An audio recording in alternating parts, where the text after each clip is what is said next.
welcome to this new edition of the Photo Collective Dialogues podcast. So just before going to the dialogue with Saerun Noren, super interesting dialogue, I just wanted to talk about the French version of the podcast for this week. So for those who understand French, I will talk about, it won't be a dialogue, I will talk about the importance of the spoken and written language in a photographer's approach to his photographic work, and also on the other side how this influxes on how we see the overall project and how the scene can actually transform. But I'll talk a little bit about that also after the dialogue at around 18 or 19 minutes. So catch you after the dialogue for the second part. It's my honor today. I'm super happy to have Saerun Noren, I hope I pronounced it right, as an invitee for the dialogue. I discovered your work through a work you did on sheep farmers, an incredible black and white work. And then I discovered all the other things you do, the interior architecture, photography, the portraits, really definitely something I really found very powerful. I'd be curious to know, I'm going directly to the main question of the podcast, is how did you get into photography, or how did photography come to you? Thank you first for having me. I'm really happy to be here. Well, it kind of started when I was really young, I think 10. I grew up on a farm where my parents were, we lived in this kind of really creative family on a horse farm with animals, but my mom had this theater school. I think I spent a lot of time on my own with no friends really in my age. So I spent a lot of time with the animals and with my own imagination, I would say. I was like in my own little world. I spent a lot of time drawing and doing illustrations and building up these little worlds. But then when I was 10, I got my first camera. I think my dad gave it to me. And I started taking pictures of all the things around me, like the theater, like the animals, like also this kind of, a little bit boring stuff like sunsets. And, I took so many pictures. And, it was this like really cheap, compact camera, but, with analog, the old school film. Oh, but it was no quality camera or something like that. It was quite boring pictures, but some of them I really value because my parents at that time did not take so many pictures of us. So a lot of the pictures of my sister is just thanks to me. That wouldn't have, existed. She was like adorable. She was this little blonde. She had like blonde locks, and she was just adorable. And I took many pictures of her with when she was playing with our cat and dog. At the time, you saw it kind of like a magical tool to capture moments, or just creating your own stories?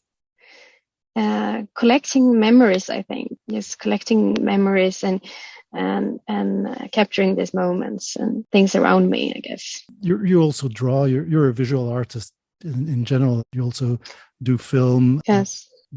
How do you see it regarding your profession right now, from when you were a kid to today? Is it some natural continuity, or? It's a bit of a complicated question, but I think actually I find a lot of my inspirations from my childhood. I have Icelandic roots. I grew up, especially my mom, read a lot of children's books to us, Elsa Beskow and Astrid Lindgren, John Bauer, and also these like Icelandic folk tales. It all comes down to this, magic worlds where fairies exist. And this in Iceland, many people still today believe that the hidden people are real. These beings that are in the nature, and you're supposed to pay a lot of respect towards them. They can be helping you. They can be kind. But they can also be vicious if you don't respect them. And sometimes today, on Iceland, when you have road work, for example, and they have to blow up a cliff or something, and there's so many stories where the machines turn off and like repeatedly turn off or break, then they still today contact like the local who can speak with the elves, and eventually maybe they have to just draw a new way around this little rock or rock, or yeah. there are elves there, and they can't blow it up. I found so much inspirations from this. I think it's so magical, and I think when it comes to my like journalistic or my journalistic work, I kind of come back to pictures of people that have this bond to the nature and to animals, and kind of choose to live a different way from the mainstream. Your work is very refined, in my opinion, very subtle compositions. And there's some kind of mystical thing coming out when you look at the portraiture, or even when you do photographs for inside of apartments, the way you compose. There's some kind of energy, and that kind of seems to make sense for me. Do you think the art of photography was the best way to actually reach to this invisible universe? I think so. I find the medium like really magical. You can create a story that isn't there just by, the setting or the one you're photographing. There's so many tools that you can use to create a certain mood or feeling to it. So I find the medium quite magical to work with. And when it comes to my portrait, I kind of think I like to keep it quite simple. I try to portray quite naked. I just try to meet the person there. I don't work with so much settings or, scenography, or try to have this like image beforehand, what I'm going to do. I just try to be there and kind of see the person. My portraits are artists and mainly actors. I see a lot of others that work that have really interesting and cool pictures of actors that do stuff. They are on this big motorcycle, or, this cool setting, or clothes that are really spectacular or whatever. I find that really cool and interesting. But I think when I do it, I try to just portray the person, the real person, not the actor. Your photographs can seem quite, how can I say, minimalistic. I was wondering how you did the setup. Actually, you also work a lot in black and white. Yeah. Is that also in relationship to your idea of making things simple and closer to the inner core of the person? Yes, I really love black and white photography because it's more, like you said, minimalistic, and also because it's timeless. I try to do something that is kind of timeless. You shouldn't look at it and feel like, oh, that's so 2023, or whatever. It becomes easier to just capture that person with not so much fuss. Do you understand what I mean? When I do landscape, I try to, for example, Iceland, the landscape there is so amazing. And you can find on Instagram so many amazing pictures from Iceland, all this Instagram travel or, blogs and stuff. It's like, it's kind of hard to beat that. What I'm after is more of a feeling. So basically, do you think you access landscape like you would with portraiture? Talking about the Icelandic mythology, do you try to get in contact with the landscape and get a dialogue with it before taking the picture? Yeah, I think so. Yes. I remember when I was a kid, I used to sit and watch the waterfall for so long. And I imagine the water that comes into the air, like that races from all the like force and catches by the wind. I always thought it looked like galloping horses or dragons. That's what I try to capture in that one picture on my website, the dragons or the horses. Yeah, definitely. Now that you say the dragons, I would see the dragons. Some of your pictures also, you have those horse pictures also.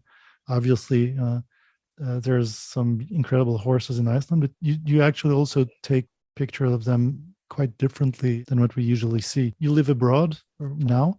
How do you think photography lets you keep a bound with Iceland? Do you think it's also part of what you do now, or is it just simply an extra bonus? I think it's always a part of me. I'm actually developing a documentary. It's a very personal movie, but it's a lot about it's about Iceland, and it's about the bond between people and horses, and it's about my dad. It's about my searching for my love of my dad, or for my dad's love. Mm. He's this kind of horse whisperer. He's really amazing with horses, but maybe not as amazing with his relationship with people and his family. So this movie definitely goes back to my roots and to Iceland. And how do you see the moving image compared to photo in general? It's definitely a similar medium, but it's so much bigger and also more complicated, because you kind of have to embrace all the other dimension of it, like the sound and how you move and how you edit. You definitely have to work with those other elements in a similar approach as you in one dimension. It's like, yeah, photography is like 2D, but film is 4D or whatever. Yeah, it's but, a multidimensional space. Yeah, but it doesn't mean that I don't think still photography is less important or less valuable, or it's just a different way of working. Talking about this project of film, what do you believe the language of photography brings you extra? Is it a way to communicate with your loved ones, or is photography a way for you to create a vocabulary and communicate without the verb? Is it a way for you to communicate to other elements that you can't otherwise? Yeah, maybe. I guess photography is a communication with other people in its way. Also, I mean, it's just so interesting that you and me are sitting here talking. Mm-hmm. I mean, if it wasn't for photography, we wouldn't have met here online. It's a bridge, definitely, to other people, and also, but it's also quite complicated, because when I was in my 20s, I traveled to South America, and I brought my camera.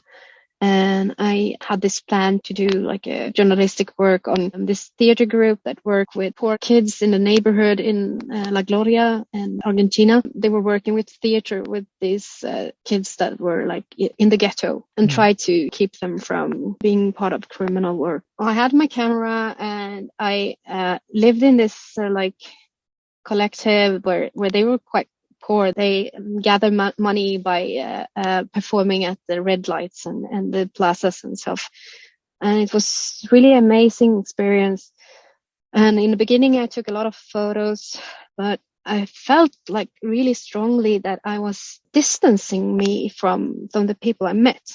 And eventually I made this decision to put down my camera and just didn't bring it anymore.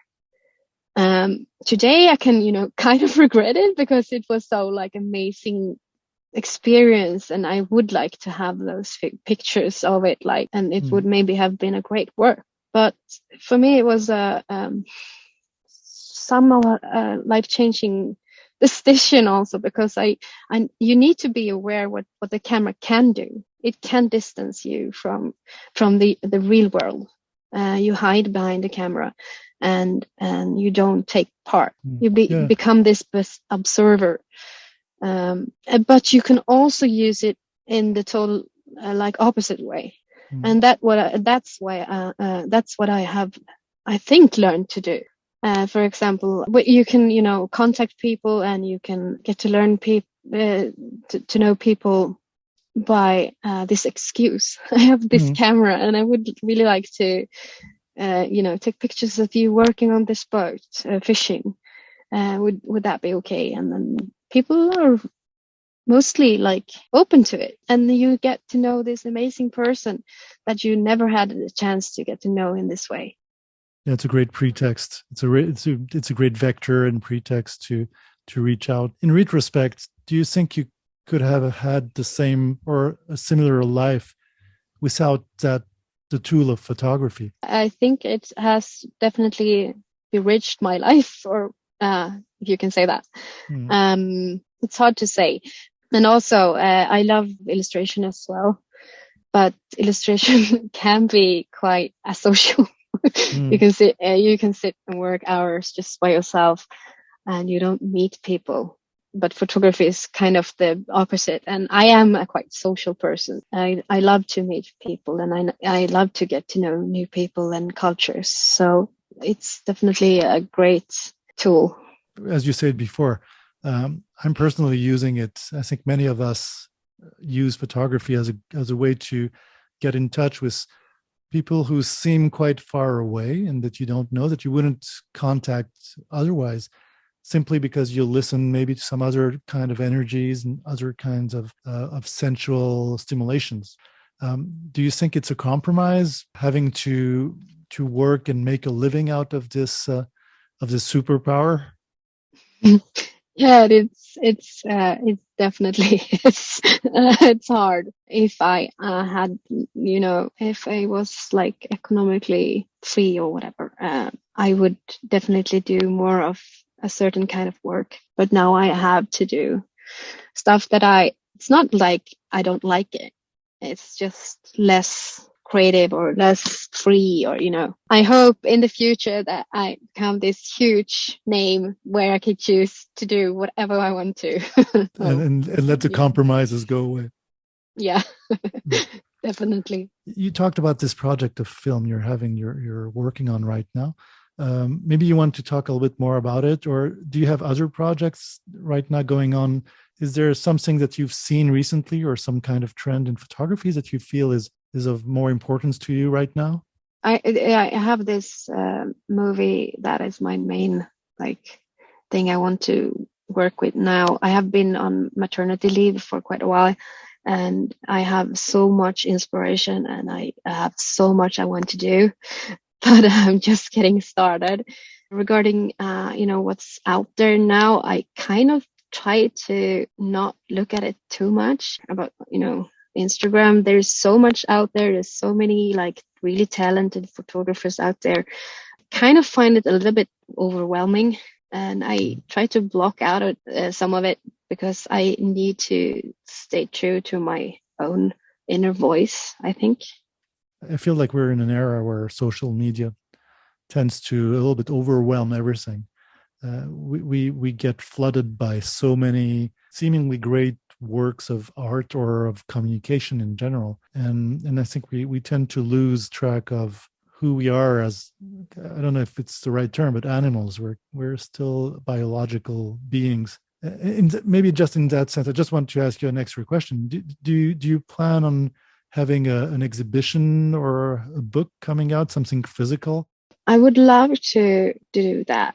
That's something I've been thinking about, especially from my Icelandic work. It would be great to get some exhibition. Hopefully, yes. Well, thanks again for the time and participating to this dialogue. Thank you so much for having me. This week on the French side of the podcast, that's how I'm going to call it, I'm going extensively into something I found quite problematic. I don't know if it's the right term, but actually I find it problematic. It's how important the spoken and written language in photography impacts on photographers' projects online. After a few months doing both the podcast and the YouTube channels in English and French, it's part of an experiment I'm doing, and I kind of enjoy it. It's a good way for me to practice my English and actually practice my French too. But it's an interesting exercise. I like those kind of weird exercises, but it's interesting to me to try to understand how much impact the words we have in our heads and the words we write, how much it has on the actual photographic work of photographers. And when you look at the portfolios, I really feel that there's a big disparity between English natives and the others.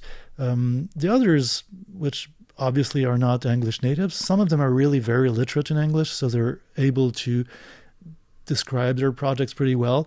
But most of the time, either it's too elaborate because they try to find people who will help them into describing their projects in English, or sometimes it's simply quite too simplistic, and it's doesn't make really sense to read the words describing the project online. And I think that's quite a reflection of how the internet and the social networks are linked to the market. Obviously, it's easier to reach a global market by writing and speaking in English, describing your project, or having your artist statement in a language that's anywhere and almost anyone in the world can understand. Maybe other languages like Chinese, or I don't know, maybe there are some other languages that are slowly emerging, but I really felt that if you look at photographers online, it's usually English.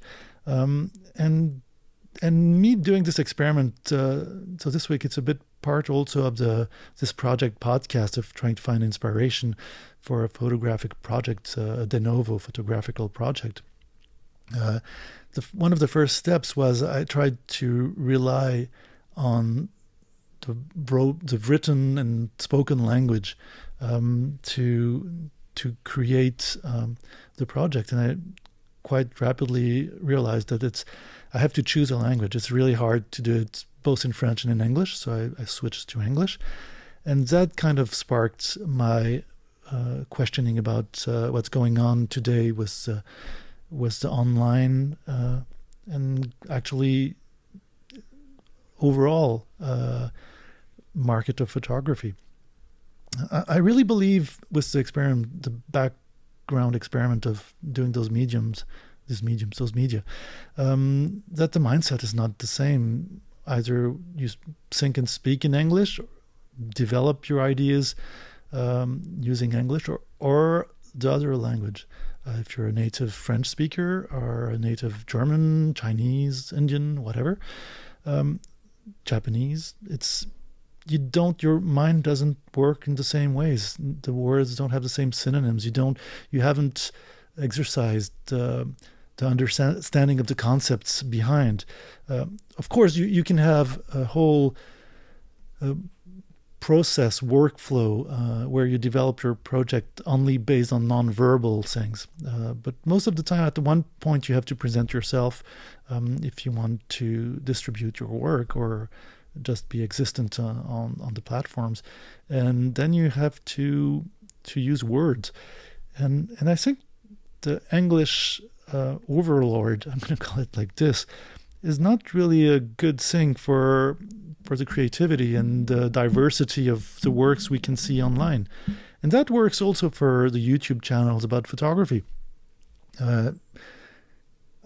It's interesting because I do both, and I realize that the French channel is as popular as the English one in terms of audience, kind of, simply because in French it's a niche, and in English the audience is diluted. So it's really a hard decision if you have to choose between your native language, if you're not an English native speaker, and another language. But actually, I would recommend trying to work first with your native language if you're not an English speaker, because the audience is not that different, and the project isn't far enough yet for me to talk about the sponsors and whatever comes after. If something gets really popular, definitely my channels are not at that point. But it's interesting to see that English kind of makes a mix of everything, and it's really harder actually for a non-native to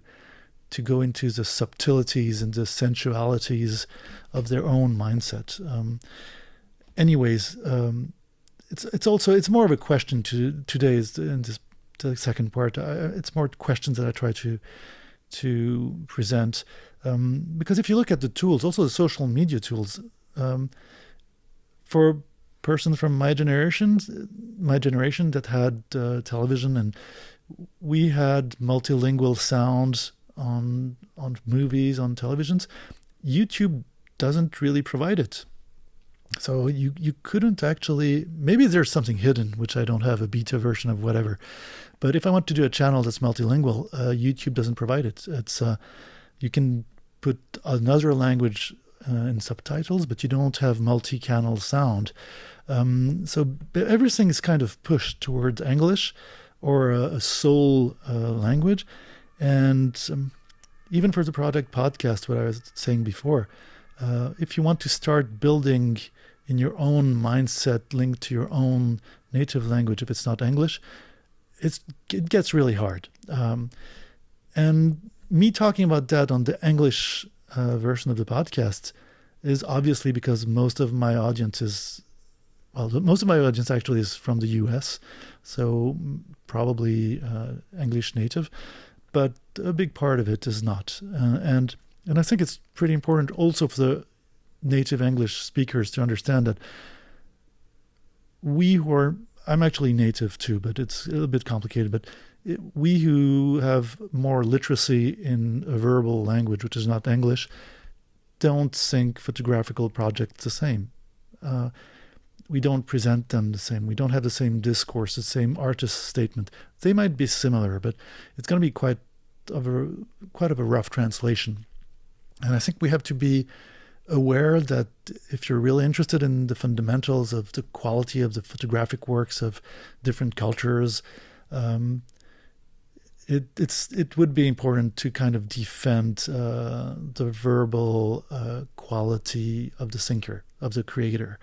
And that's also something you see in festivals and fairs, where even if the artists are not English speakers, they will present their work in English. Coming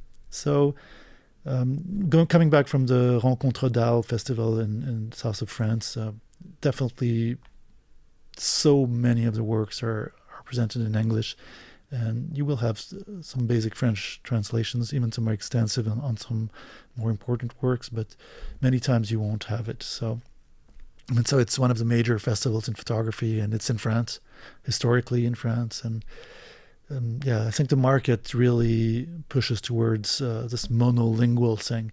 And this has lots of impact on the way you build your photographical projects and on the projects we also see from other creators. So anyways, that was the rant for the second part of the podcast. Well, not really a rant, but please feel free to comment, to send me messages and suggestions, or if you have another opinion. Also, just I talked about it a little bit before, project podcast is not going fast, so still trying to finish a film in this Hasselblad camera I'm not used to use, and trying to make sense of the works I've developed last time in the last episode. So that's it for this week, and catch you next week.